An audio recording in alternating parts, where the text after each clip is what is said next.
Hello, I'm Ryan, and by a real quick show of hands, how many of you are parents of adorable children?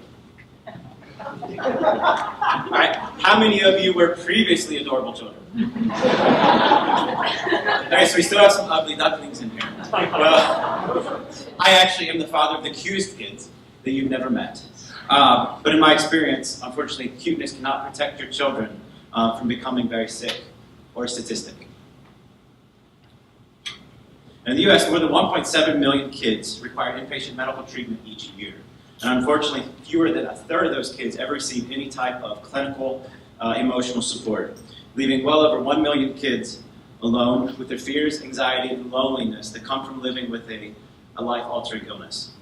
Now this is Noah. Noah's one of these children, and you may have heard me talk about Noah before. And while trying to help him over the course of the last year, we gathered many insights from both kids and clinicians to uncover their main needs and pain points. And we used those insights over the last year to build PIP, which is a chatbot to help Noah provide data to clinicians that serve him. But in recent conversations with clinicians, they emphasized our need to engage another key stakeholder, which would be parents. So this weekend, we focused our efforts on parents and dove actually very deeply into uncovering and understanding their key pain points, needs, and goals. Because really, if you think about it, as gatekeepers to their children, without their parental buy-in and support, none of our efforts to help kids or the clinicians will really be effective.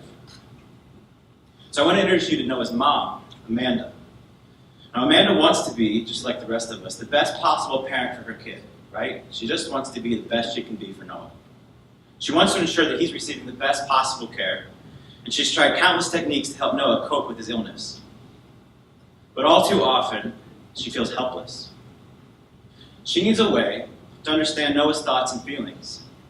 She needs strategies to help Noah. And she needs a way to effectively communicate Noah's behaviors with his clinicians. So what can we do to help Amanda? Well, I'm glad you asked.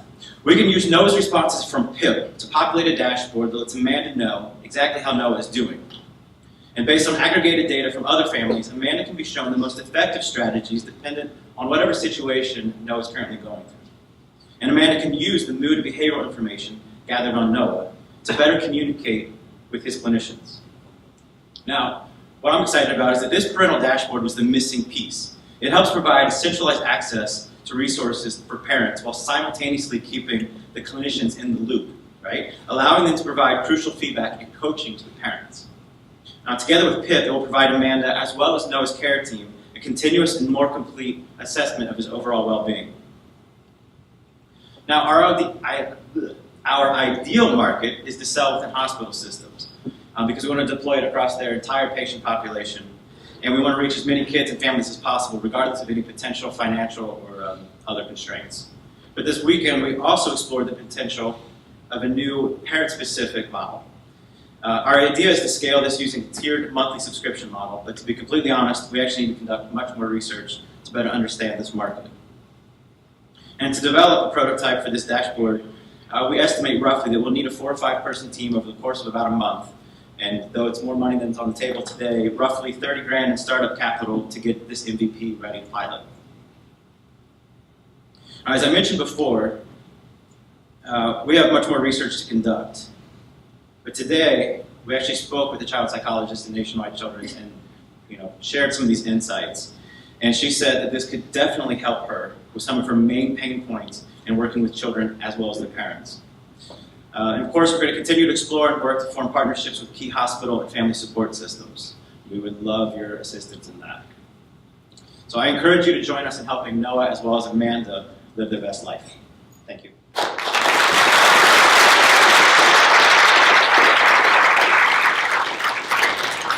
What does the experience feel like for the child? How do you feel like it will help get more and better information out there? Well, so one of the things that we uncovered as we talked with children previously is that a lot of times they lie to their parents, right? They lie to protect their parents. And so a large part of the clinician's job is to help the parent uncover what's actually going on. And the parents, it's a large part of the clinician's job, and they're not able to fully help the parents uncover that. So that's part of what PIP is able to do. But if we can then inform the parent and give them strategies to better uncover some of these things, it ultimately helps the kid.